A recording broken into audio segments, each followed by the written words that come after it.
사사기. 거기서 나아가서 드빌의 주민들을 쳤으니 드빌의 본 이름은 기럇 세벨이라. 갈렙이 말하기를 기럇 세벨을 쳐서 그것을 점령하는 자에게는 내 딸 악사를 아내로 주리라. 갈렙의 아우 그나스의 아들인 온니엘이 그것을 점령하였으므로 갈렙이 그의 딸 악사를 그에게 아내로 주었더라. 악사가 출가할 때에 그에게 청하여 자기 아버지에게 밭을 구하자 하고 나귀에서 내리매 갈렙이 묻되 네가 무엇을 원하느냐? 내게 복을 주소서. 아버지께서 나를 남방으로 보내시니 샘물도 내게 주소서. 하매 갈렙이 윗샘과 아랫샘을 그에게 주었더라. 모세 장인은 겐 사람이라 그의 자손이 유다 자손과 함께 종려나무 성읍에서 올라가서 아란 남방의 유다 황무지에 이르러 그 백성 중에 거주하니라. 유다가 그의 형제 시므온과 함께 가서 스밧에 거주하는 가나안 족속을 쳐서 그곳을 진멸하였으므로 그 성읍의 이름을 호르마라 하니라.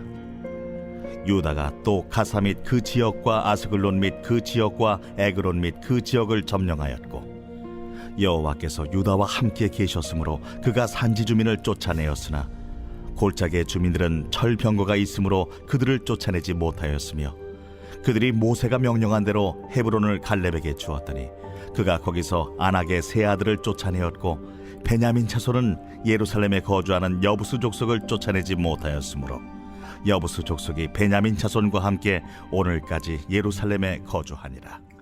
할렐루야. 사랑하는 열린문교회 성도 여러분, 지난밤도 주님 주신 은혜와 평강 가운데 단잠 주무셨습니까? 아침을 깨우는 말씀, 화요일 아침에 주님께서 저와 여러분에게 주시는 말씀은 사사기 1장 11절로 21절까지의 말씀입니다. 주신 하나님의 말씀을 통하여 오늘도 저와 여러분의 삶 가운데 선명한 성경적 기준을 세우시고 또한 그 기준에 합당한 삶을 살아내심으로 하나님께는 영광이요 우리 인생 가운데는 성경에서 이야기하는 진정한 복을 누리는 삶을 살아내셨으면 좋겠습니다. 오늘 본문의 제목을 매일 성경의 해설자는 불완전한 승리라는 제목을 붙였습니다. 말 그대로 승리는 한 것 같으나 완전한 승리가 아니라 불완전하여 결국에 그 승리의 의미를 퇴색시켰다라고 평가받는 오늘 본문의 이야기들이 등장하게 되는데요. 11월 달부터 저와 여러분은 함께 이제 사사기 말씀을 새롭게 읽어가게 되었습니다. 여러분도 잘 아시겠지만 사사기는 이 하나님께서 모세를 통하여 출애굽을 시키시고 이제는 가나안 정복 전쟁에 앞서서 모세가 아닌 여호수아라는 젊은 지도자를 세우셨고 이제는 여호수아를 통해서 하나님께서 그 가나안 땅을 정복하게 하셨습니다. 그리고 이 여호수아 말씀 이후에 이어지는 이 사사기의 역사는 결국엔 여호수아를 통해서 가나안 땅의 정복 과정을 지나게 하셨고 이제는 이 오늘 사사기에 등장하는 인물들과 주인공들을 통해서 이 가나안 땅에 정착하는 과정을 보여주게 됩니다. 여호수아를 통해서 가나안 땅에 입성하였지만 여전히도 기존에 있었던 그 가나안 족속들과 거민들을 몰아내어 이스라엘이 하나님이 주시고자 했었던 가나안 땅을 약속의 땅으로 취하는 과정이 남아있었음을 우리는 잘 알고 있습니다. 그렇기 때문에 여전히도 입성 이후에도 전쟁이 끊이지 않았으며 그 안에 있는 이 거민들과의 싸움들이 계속 진행되었음을 우리는 잘 알고 있습니다. 어떤 이들은 이 부분에 대해서 또 하나님께서 무자비하게 그곳에 살아가고 있는 자들을 내모셨다. 또 이스라엘 백성들은 그 사람들을 존중하지 않고 전쟁으로 그들을 물리쳤다라고 생각할지는 모르겠지만 결국에는 이 가나안 땅에 있었던 이 거주민들이 의미하고 상징하는 바는 무엇이냐면 바로 하나님 아닌 다른 우상들을 섬기던 자요 하나님을 알지 못하던 자들에 대한 이 하나의 상징이며 또한 실제적으로 하나님이 아닌 우상을 섬기며 살았던 그들은 하나님의 이 땅을 유업으로 받을 수 없는 존재들이었습니다. 성경이라는 것, 또 그리스도인의 세계관을 보며 세상 사람들은 배타적이고 이기주의적이다라고 이야기하는 자들도 있습니다. 어쩌면 가나안 정복 전쟁을 보면서 많은 이들은 하나님을 무자비한 분으로 여기는 사람도 있는 것 같습니다. 여러분, 그러나 우리가 생각을 좀 달리하고 우리의 관점을 좀 전환해야 될 필요가 있습니다. 애초에 세상의 주인은 하나님이십니다.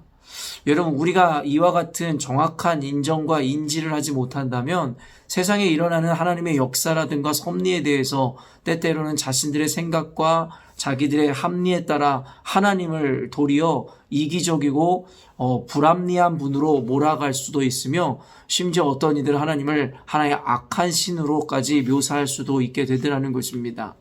여러분, 애초에 세상은 무로 존재했던 것이었습니다. 말 그대로 존재 자체가 성립하지 않는, 아무런 존재 자체가 없는 상태였습니다. 그러나 하나님께서 말씀으로 세상을 창조하셨고, 세상 가운데 하나님의 뜻대로 하나님께서 존재케 하시는 이 여러 가지 생물들이든 존재하는 모든 개념들을 하나님께서 창조하셨습니다. 애초에 모든 것의 주인이 주님이시기에 주인이 그의 뜻대로 이것은 이렇다 저것은 저렇다라고 결정하는 데 있어서 그 누구도 이견을 달 수 있는 자격이 있지 않습니다. 그래서 로마서에는 결국에 토기장이 비유를 통해서 토기장이가 한 줌의 진흙을 가지고 자기가 쓸 하나는 귀한 것으로 또 한 가지는 천한 것으로 만들 수 없겠느냐라고 우리들에게 반문하며, 결국엔 우리가 합리와 불합리를 따지기 이전에 결국에는 이 세상의 소유자가 누구인지에 대해서 우리가 먼저 분명히 인식한다면, 이러한 가나안 정복 전쟁이나 이러한 하나님의 명령에 대해서 이것을 불합리하거나 하나님을 비인격자로 몰아갈 수가 없을 것입니다.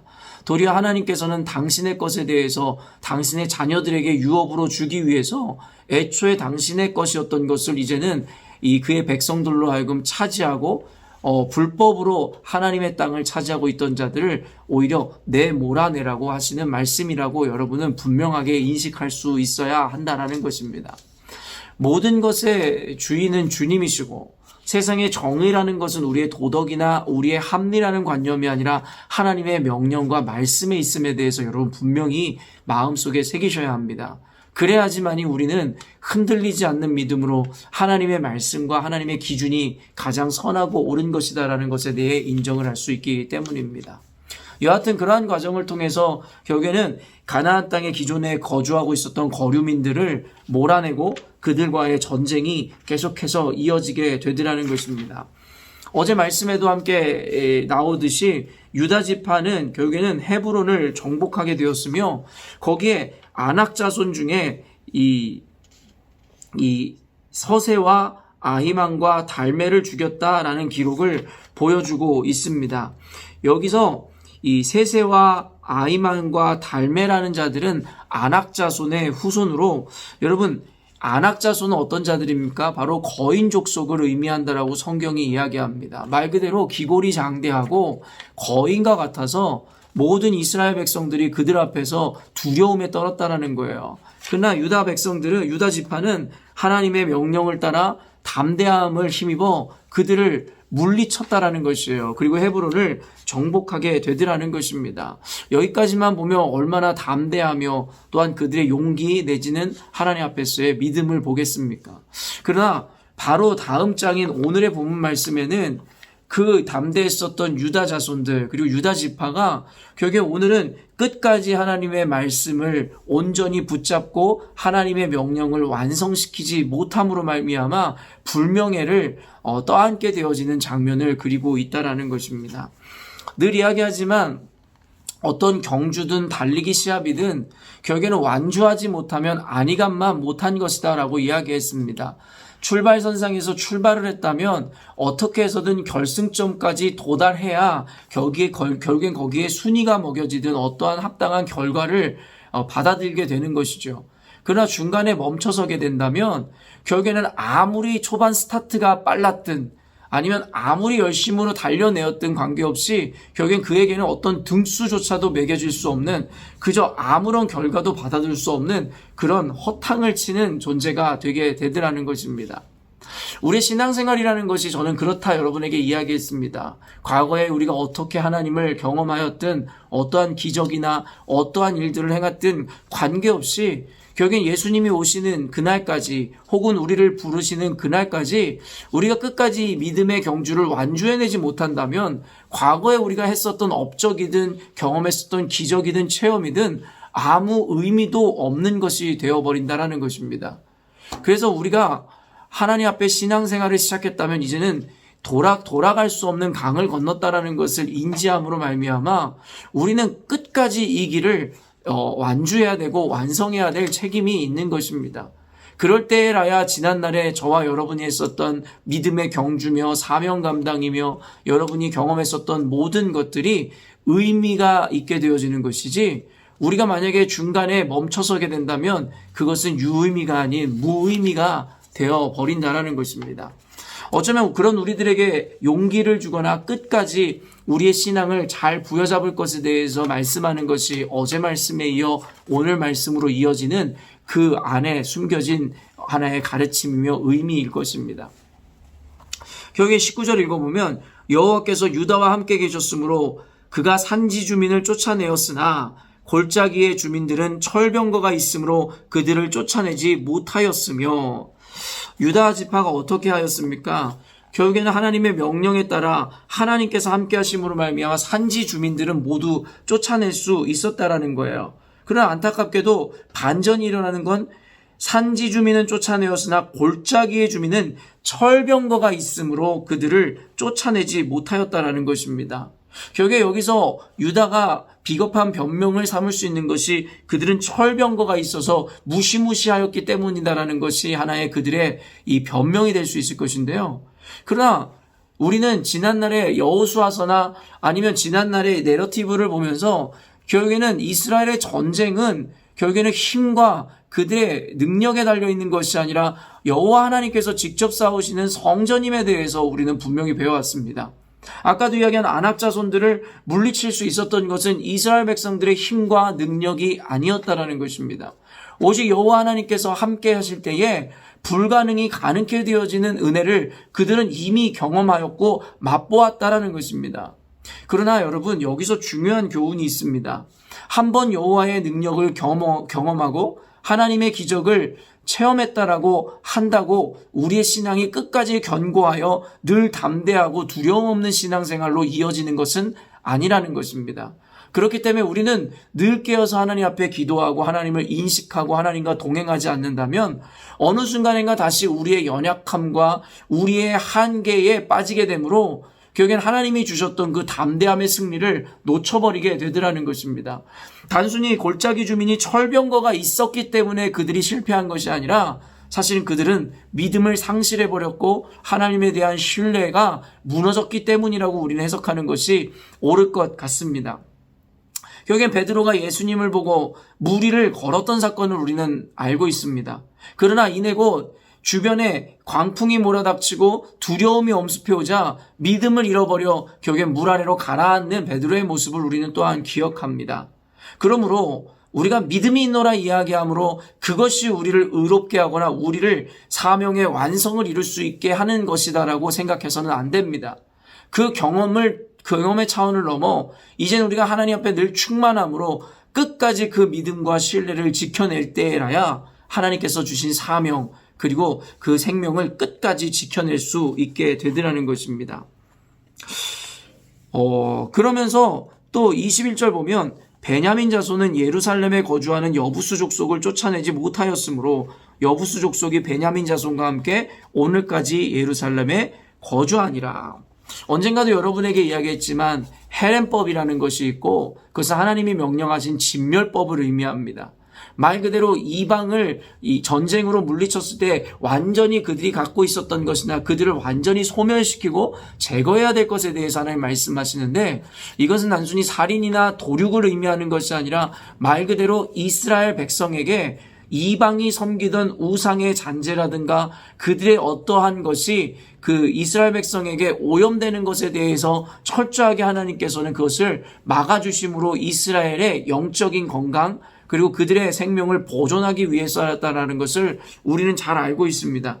그러나 가나안 땅의 전쟁이 불완전한 승리로 끝났던 이유는 무엇이냐면 그들이 완전히 헬렌법에 의해 그들을 진멸해내지 못하고 대부분을 이겨냈다고 하여 그것으로 만족해버림으로 말미암아 완벽한 전쟁의 승리를 거두지는 못했더라는 것이죠. 바로 베냐민이 그러하였는데 결국엔 여부수 족속을 쫓아내지 못했다라는 거예요. 그래서 베냐민 자손과 함께 오늘까지 예루살렘에 결국에는 그 이방인들 여부수 족속이 함께 거주하게 되었다라는 것이죠. 여러분, 이것을 영적으로 어떻게 우리가 생각해 보면 되겠습니까? 결국에는 그리스도를 믿는 믿음 안에 성경의 기준과 세계관 안에 철저하게 세상과 그리고 세속주의적인 것을 배격하고 배척하며 그것에 대해서 우리가 받아내지 말아야 함에도 불구하고 오늘날의 많은 그리스도인들이 적당주의에 빠지고 혼합주의에 빠져 결국에는 신앙이 있고 믿음이 있노라 이야기하면서도 결국에는 세상에 있는 것들을 그대로 자신의 삶에 자신의 가치관에 남겨둠으로 말미암아 공존하기에 이르더라는 것입니다. 여러분, 그리고 그의 결과가 어떻게 됩니까? 하나님의 명령대로 완전히 끊어내고 완전히 거절하지 못한 이들에게는 결국에는 그들의 문화라든가 우상숭배라든가 그들의 가치관이 스며들어 여호와 하나님만 섬기고 철저하게 주님만을 따르던 이스라엘 백성들의 결국엔 영성과 결국엔 그들의 삶이 무너지고 영향받기 시작했음을 우리는 알고 있습니다. 오늘날의 교회들이 서서히 무너져가는 이유가 세속주의를 받아내기 시작하고 결국에는 세상에 물들어 교회 안에도 인본주의가 판치기 때문이라고 늘 이야기하였습니다. 결국엔 절대의 주권을 하나님에게만 또 절대자를 하나님의 말씀이며 하나님으로 섬기지 못함으로 말미암아 우리는 끊임없는 세속주의와 세상에 공존하고 있는 개념으로 말미암아 결국에는 교회 안에서 하나님의 영광을 땅에 떨어뜨리기 시작했다는 것입니다.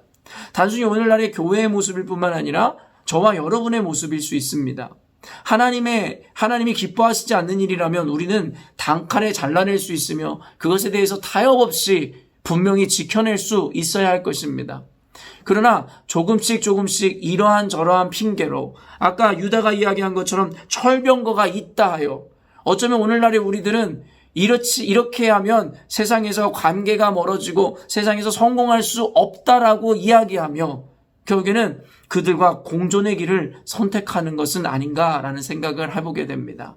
사랑하는 성도 여러분, 오늘 말씀을 통하여 주님께서 원하시는 그 완벽한 승리를 저와 여러분이 누리셨으면 좋겠습니다. 그리고 그 완벽한 승리라는 것에는 이것저것 비겁한 변명이나 아니면 가능성의 유혹에 의해서 타협하는 신앙이 아니라 오직 하나님 말씀 앞에 때로는 내 눈앞에 불완전해 보이고 실패할 것만 같은 두려움이 엄습해 온다 할지라도 세상에서 혹은 성공을 하거나 세상이 말하는 명예를 얻을 수 없을 것만 같은 상황이 도래하고 여러분에게 다가온다 하여도 여러분 하나님의 말씀에 그렇지 않은 것이라면 결연하게 끊어내시고 또한 하나님의 말씀이거든 세상이 뭐라 한들 우리는 그것을 꼭 지켜냄으로 말미암아 하나님께서 원하시는 완전한 승리를 이루어내야 할 것입니다. 사랑하는 성도 여러분, 성경을 늘 마음에 품으십시오. 결국에는 혈과 육에 속한 전쟁이 아니라 하나님에게 속해 있는 전쟁임을 잊지 마십시오. 여러분 눈에 그리고 여러분의 생각에 여러분의 경험의 판단으로 말미암아 여러분 스스로 한계에 갇히지 마시고 그럴 때일수록 더욱더 여호와 하나님을 바라봄으로 말미암아 하나님과 함께할 때에 불가능함이 없음을 분명하게 경험하시는 저와 여러분이 되었으면 좋겠습니다. 오늘도 말씀 부여잡고 타협 없이 오직 주님의 말씀 붙잡는 자들에게 이와 같은 완벽한 승리가 주어지는 오늘이 될 줄로 믿습니다. 함께 기도하겠습니다.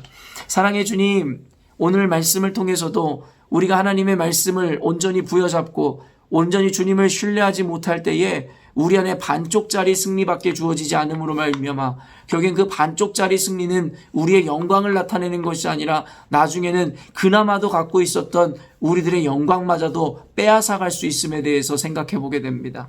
오늘날의 많은 교회와 그리스도인들이 세상과 타협하여 공존하기를 택함으로 결국에는 그들의 신앙도 놓쳐버리고 하나님의 영광까지도 땅에 떨어뜨려버리는 하나님 안타까운 현실을 받아내게 되었습니다. 오늘 말씀을 통하여 기왕 내가 예수를 믿었다면 기왕 내가 하나님을 신뢰하는 이 자녀의 삶을 살아가게 되었다면 이제는 반은 세상에, 반은 교회에, 반은 믿음 안에 잠가두고 양다리를 걸치고 살아가는 것이 아니라 온전히 주의 말씀과 주 앞으로 하나님 우리가 나옴으로 하나님 이제는 세상을 끊어내고 세상의 가치관과 세상의 가능성의 유혹을 결연히 물리칠 수 있는 우리가 될 수 있도록 주님 도와주시옵소서. 그때에 하나님 철병거가 무서운 것도 아니고 세상에서 이야기하는 성공의 유혹이 무서운 것도 아니고 나를 외면할 것만 같은 친구들의 관계가 아버지 두려운 것이 아니라 도리어 모든 것을 다스리시고 주관하시며 승리케 하시는 주님을 믿는 믿음으로 말미암아 이제는 그런 것들에 주저함 없이 오직 하나님 말씀대로 담대히 살아감으로 주께서 주시는 완전한 승리를 경험하는 우리 모두가 되게 하여 주옵소서. 오늘도 말씀 부여잡고 타협 없는 신앙 그리고 그와 같은 믿음으로 살아가고자 하는 열린문교회 성도들과 모든 그리스도인들에게 하나님의 도우심의 은혜로 말미암아 하나님 능히 그 믿음과 결단대로 살아낼 수 있는 은혜가 주어지게 하여 주옵소서. 감사드리며 예수님의 이름으로 기도합니다. 아멘. 사랑하는 열린문교회 성도 여러분, 오늘도 주님께서 주시는 승리의 하루를 우리가 맞이하게 되었습니다. 오늘도 말씀 부여잡고 타협 없는 믿음으로 세상을 살아내심으로 말미암아 하나님께는 영광이요 여러분의 인생 가운데는 진정한 승리를 경험하는 오늘 하루가 되었으면 좋겠습니다. 아침을 깨우는 말씀은 내일 아침에 또 만나도록 하겠습니다.